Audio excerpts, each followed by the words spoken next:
ঢাকা বিশ্ববিদ্যালয়ের উপর দিয়ে মেট্রো রেল নেয়ার পরিকল্পনার বিরুদ্ধে আন্দোলনের কোনো যৌক্তিকতা নেই বলে মনে করেন সড়ক পরিবহন ও সেতুমন্ত্রী ওবায়দুল কাদের।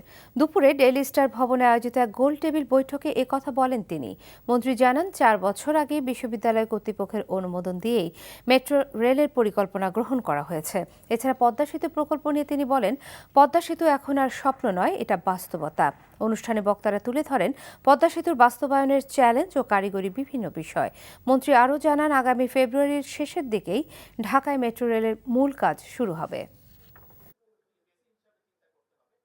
ঢাকা ইউনিভার্সিটি কিন্তু কর্তৃপক্ষ সাথে আমরা বারবার বৈঠক করেছি।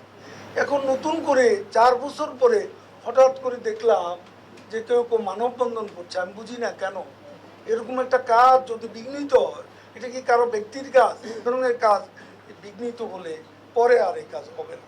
এরপর আরও 2টা মেট্রো আছে, আর আমরা নেকিং ট্রাফিক জ্যাম এখন ফেস করতেছি। এই অবস্থার অবসান করতে হবে।